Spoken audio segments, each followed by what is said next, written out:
नमस्कार मित्रों, मैं डॉक्टर राधाकृष्ण। मेरे गौपालिक मित्रों, हमारी जो देसी गाय है उसकी शारीरिक संरचना में जो विदेशी जर्सी गाय हैं, जो होलिस्टीन गाय हैं, उनकी जो शारीरिक बनावट में कुछ भिन्नता आपने देखी होगी। एक तो यही है कि दोनों की पीठ जो है वो बहुत भिन्न रहती है।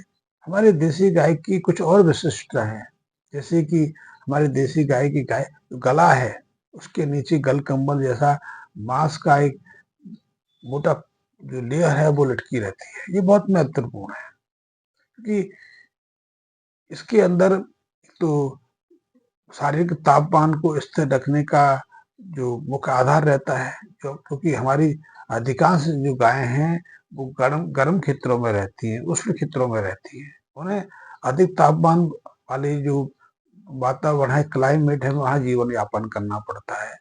तो ऐसे में शरीर ताप से बचा रहे, उस गर्म तापमान को सहन कर सके, तो उसके लिए गल कंबल बहुत महत्वपूर्ण है। इससे हमारी गाय कम से कम मात्रा में जल पीकर भी अधिक समय तक स्वस्थ सक्रिय बनी रहती है। तो गल कंबल जो शारीरिक तापमान है उसको स्थिर रखने में, उसको नियंत्रण करने में बहुत महत्वपूर्ण भूमिका निभाता है। इसके अलावा ह्यूमस में बहुत सारे जो माइक्रोब्स होते हैं, जीवाणु होते हैं, उनका केंद्र भी है। गल कंबल पर विस्तार से मैं फिर दूसरे किसी वीडियो में बताऊंगा। आज मैं बात करूंगा जो हमारी गाय माता के कंधे पर जो हम्प रहता है, जो कुबड़ सा रहता है, वो बहुत महत्वपूर्ण है। ये फैट का कुबड़ है, इसके अंदर फैट डिपॉजिट रहता है और ये भी गाय माता के जो जल की आवश्यकता है उसको पूरा करने में महत्वपूर्ण भूमिका निभाता है। दूसरा, इसके माध्यम से सर्दी हो गर्मी हो, हमारी गौ माता अपने को स्वस्थ सक्रिय बनाए रखती है। इसके अलावा इसी हम्प के नीचे से, इसी कुबड़ के नीचे से गौ माता का जो नर्वस सिस्टम का एक भाग है, इसे स्पाइनल कॉर्ड कहते हैं, वो गुजरता है। जो हम्प है, जो कुबड़ है, वो जो स्पाइनल कॉर्ड है, जो रीढ़ की हड्डी है, उसके मुख्य आधार पर है। यदि प्राचीन योग की या गौ ग्रंथों की बात की जाए तो उसमें सूर्य केतु नाड़ी का अस्तित्व माना गया है। इस हम्प के माध्यम से गाय सूर्य की रश्मियों को पीती है, सोखती है और विशेष जैव रासायनिक क्रियाओं के माध्यम से हम्प के किसी केंद्र में स्वर्ण का निर्माण करती है। स्वर्ण बहुत महत्वपूर्ण है, लेकिन जैसे कि हमारे शरीर के अंदर, हमारी नाभि के अंदर भी जो नाड़ियों का केंद्र माना गया है। हमारे जीवन की उत्पत्ति नाभि केंद्र से होती है। नाभि केंद्र हमारे स्नायु तंत्र का एक केंद्र है। इस पर मैंने काफी अध्ययन किया, काफी चिंतन मनन किया कि हमारे जीवन की शुरुआत नाभि से होती है। जब गर्भ में बच्चे का विकास शुरू होता है तो जो योग तंत्र है, योग शास्त्र है, वो तो कहते हैं कि तीसरे महीने जो भ्रूण है उसमें स्पंदन की शुरुआत होती है, तीसरे महीने के आसपास। और ये स्पंदन की शुरुआत जहाँ होती है, वहीं से शिशु का गर्भनाल की शुरुआत होती है, जो माँ के गर्भनाल से जुड़ती है। ये योग तंत्र और आयुर्वेद कहता है। लेकिन अभी जो आधुनिक अध्ययन हुए हैं उसमें एक और विशेष बात का पता चला, क्योंकि अब हमारे पास बहुत संवेदनशील उपकरण है। जो अल्ट्रासोनिक मशीन है, जो लेटेस्ट अल्ट्रासोनिक मशीन है, वो तो पहले महीने में धड़कन को पकड़ लेती है। और एमआरआई आज से और अध्ययन किया जाए तो उस धड़कन को, उस कंपन को गर्भाधान के 27वें दिन पकड़ा गया है। लेकिन योग की बात करी जाए, वैसे भी यदि समान शारीरिक संरचना की बात की जाए, तो जब भ्रूण के शरीर में पहली बार स्पंदन की शुरुआत होती है, तभी उसके अंदर जीवन की शुरुआत होती है। फिर ही उसके जो अंग हैं, चाहे वो हृदय है, चाहे फेफड़े हैं, चाहे लीवर है, चाहे मस्तिष्क है, उसका विकास शुरू होता है। इन अंगों की विकास की क्रिया तभी शुरू होती है जब भ्रूण के अंदर प्रथम स्पंदन शुरू हो जाता है, प्रथम धड़कनों की शुरुआत हो जाती है। तो योग और आयुर्वेद तो कहता है कि तीसरे महीने होता है, लेकिन आधुनिक परीक्षणों से, अध्ययनों से पता चला है कि ये प्रक्रिया 27वें दिन से शुरू हो जाती है। और ऐसे ही स्पंदन की शुरुआत होती है, वहाँ से एक नाभि नाल निकलती है जो माँ की नाभि से जुड़ जाती है, माँ के गर्भाशय से जुड़ जाती है, और उसी के माध्यम से शिशु अपनी पूरी गर्भावस्था के दौरान पोषण भी प्राप्त करता है और अपने शरीर की अशुद्धियों को माँ के शरीर तक भेजता रहता है, माँ के रक्त संचार में प्रवेश कराता रहता है। इसी माँ के आहार से, पोषण से वो अपने को बड़ा करता है, अपना विकास करता है, अपनी शारीरिक क्षमताओं को प्राप्त करता है। इसलिए माँ के पेट के अंदर एक शिशु के दूसरे अंग कार्य नहीं करते, सिर्फ मात्र उसका हृदय काम करता है। मस्तिष्क का विकास हो रहा होता है, लेकिन मस्तिष्क का विकास भी 30% के आसपास रहता है। मस्तिष्क कुछ क्रियाओं पर नियंत्रण करता है। मस्तिष्क के अंदर बुद्धि, दूसरी जैसी क्रियाएं विकसित नहीं होती है। और हृदय आदि अंग, लीवर आदि अंग, फेफड़े आदि अंग तैयार तो हो जाते हैं, लेकिन वो कार्य नहीं कर रहे होते हैं। हृदय की स्पंदन रहती है, इस स्पंदन के माध्यम से बाकी बच्चे के शरीर के अंदर खून का प्रवाह भी रहता है, लेकिन दूसरे अंग निष्क्रिय अवस्था में रहते हैं। ये प्रसव के बाद जब बच्चा बाहर आ जाता है और तब इन अंगों की सक्रियता शुरू होती है। इसके लिए कुछ विशेष क्रिया अपनानी पड़ती है। तो जब शिशु के अंदर प्रथम धड़कन की शुरुआत होती है, तो उसी के साथ में ऐसा आयुर्वेद कहता है, ऐसा योग शास्त्र मानता है, और अब विज्ञान भी मानने लगा है कि उसके अंदर कहीं से प्राण का निवास भी शुरू होता है। उसी के बाद उसके अंदर एक प्राण शक्ति का वास भी शुरू हुआ था। यही प्राण शक्ति है मृत्यु के दौरान। मैं तो कहता हूँ कि हमें लगता है कि हम भोजन से जिंदा हैं, हम दवा से जिंदा हैं, हाँ हम हवा से जिंदा हैं, पानी से नहीं।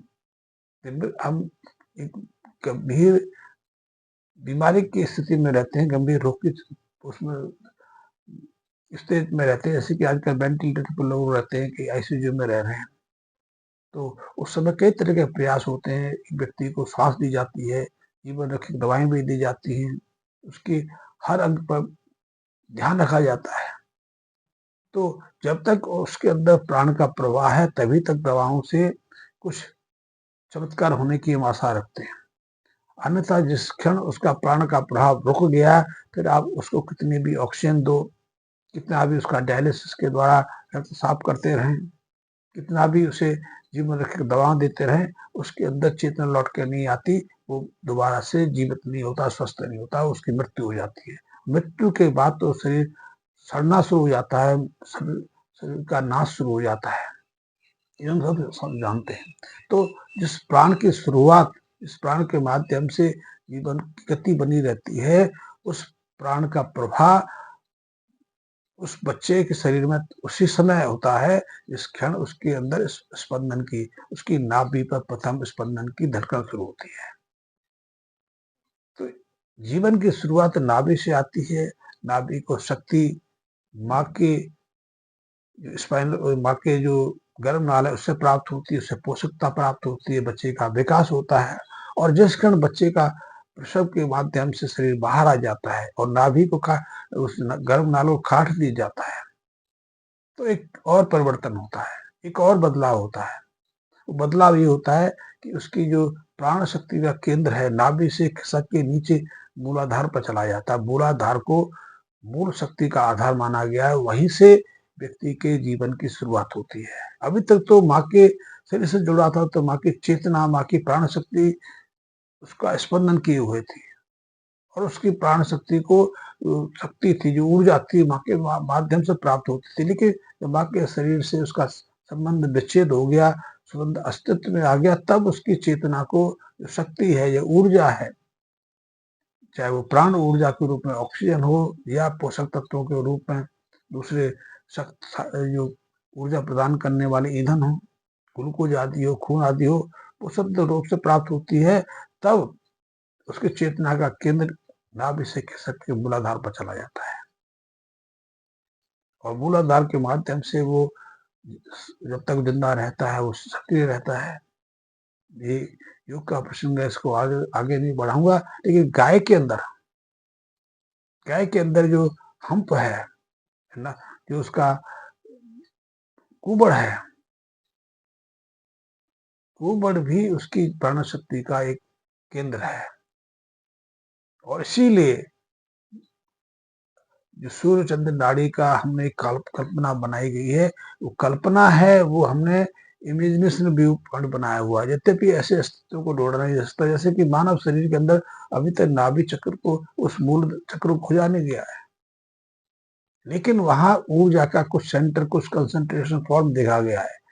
कुछ उपकरणों के माध्यम से ऐसी चीजें देखी गई हैं कि जो हमारी रीढ़ की हड्डी है, जो जो हमारा स्पाइनल कॉर्ड है, उसमें कुछ ऐसे केंद्र हैं।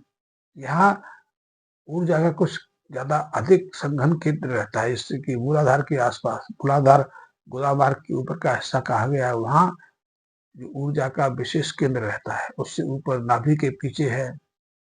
ऐसे रीढ़ की हड्डी में 7 प्रमुख केंद्र माना गए हैं। उसका ऊपर का जो जो केंद्र है, वो ब्रह्मरंध्र, यहाँ हम चोटी रखते हैं, यहाँ हमारा मस्तिष्क का ऊपर के हिस्सा होता है, वहां रहता है। तो गाय के अंदर, गाय की जो रीढ़ की हड्डी है, उसमें भी ऐसे केंद्र देखे गए हैं। तो उसमें एक केंद्र सूर्य चंद्र नाड़ी का भी माना गया है। और इसीलिए इस पर गौ के विशेषज्ञ रहे, गौ विद्वान रहे, उन्होंने विशेष ध्यान देने की आवश्यकता को जोर दिया है कि ये बहुत महत्वपूर्ण केंद्र है। और इसीलिए हमारी देसी गाय, क्योंकि ये दूसरी जर्सी गाय, विदेशी गायों के अंदर हम होता नहीं है, तो इसलिए वहां ऐसी किसी ऊर्जा को हम ज्यादा महत्व देते नहीं। ऊर्जा तो उनके अंदर भी है, प्राण तो उनके भी अंदर है, लेकिन उनके प्राण का स्तर या प्राण की जो गुणवत्ता है, हमारी देसी गाय से इसीलिए निम्न स्तर की मानी गई है कि हमारे गाय के पास हम्प के रूप में सूर्य केतु नाड़ी के रूप में केंद्र है।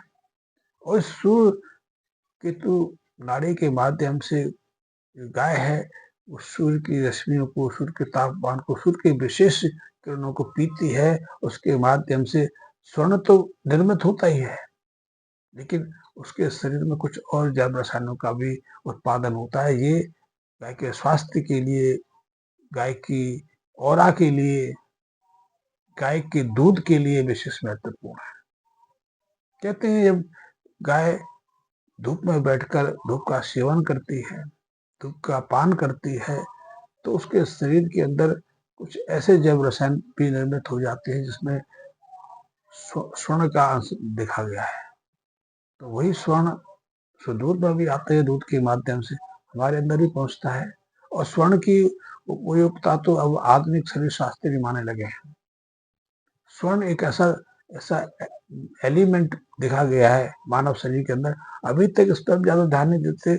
अधिकांश जो आज से पहले स्वर्ण का प्रयोग होता था, वो ऐसी एंटीबायोटिक दवा के रूप में होता था। कई तरह के जो संक्रामक रोग, जख्म, जो विषाक्तता हमारे शरीर में हो जाती थी, उसको नियंत्रण करने के लिए स्वर्ण युक्त कुछ दवाओं का उपयोग किया जाता, ताकि उन इन्फेक्शन को, उस रोगाणु संक्रमण को रोका जा सके। लेकिन अब तो एक नई चीज पता लगी है कि स्वर्ण की उपस्थिति हमारे जो वीर्य के अंदर शुक्राणु होते हैं, उनकी उनकी गुणवत्ता को बनाए रखने के लिए, उनकी उनकी सक्रियता को बनाए रखने के लिए जरूरी है। इसीलिए हम आयुर्वेद में हजारों सालों से स्वर्ण भस्म का प्रयोग पौरुष शक्ति को बढ़ाने के लिए, संतान उत्पत्ति क्षमता को सुदृढ़ करने के लिए और उत्तम गुणवान, गुणों संपन्न संतान की उत्पत्ति के लिए स्वर्ण युक्त दवाओं का प्रयोग करते रहे। ये बात अब प्रमाणित हुई है कि पीठ की गुणवत्ता के लिए स्वर्ण की अनिवार्यता है, जरूरी है।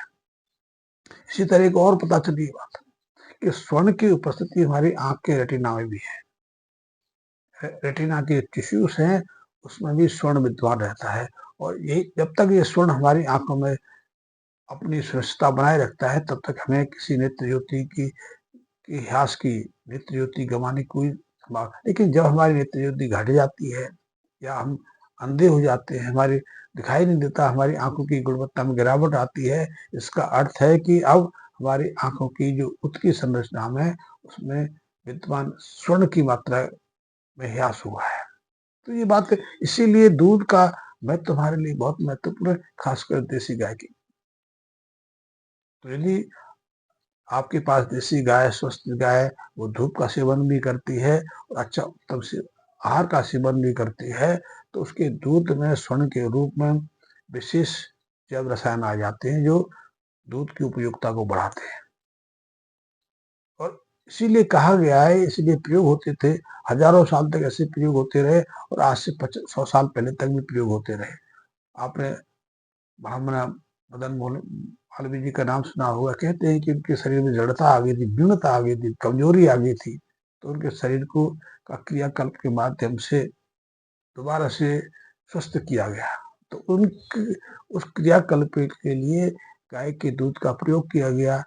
गाय के धनोस दूध जो होता है, जो गाय के थन से बाहर आता है और गाय के तापमान पर दूध रहता है, उसको धाड़स दूध कहते हैं। उसका प्रयोग मदन मोहन मालवीय जी को कराया गया। 40 दिन का प्रयोग है, इसमें फिर कभी विस्तार से बताऊंगा। और वो इसी आधार पर इसीलिए महत्वपूर्ण था उपयोग, और इसी के कारण वो उनका शरीर पुनः स्वस्थ हुआ, पुनः उसमें नई जीवटता पैदा हो पाई, क्योंकि उन्होंने गाय के दूध का प्रयोग किया था अपने कायाकल्प के लिए। गाय के दूध में, विशेष करके देसी गाय के दूध में स्वर्ण की उपस्थिति होती है। ये शरीर के कायाकल्प के लिए बहुत महत्वपूर्ण भूमिका निभाता है। तो गाय के दूध की, गाय की जो गुणवत्ता की जो कुछ विशेषता है, कि मैंने आपको चर्चा की, बहुत सारी चर्चा हम कभी करेंगे। धन्यवाद मित्रों।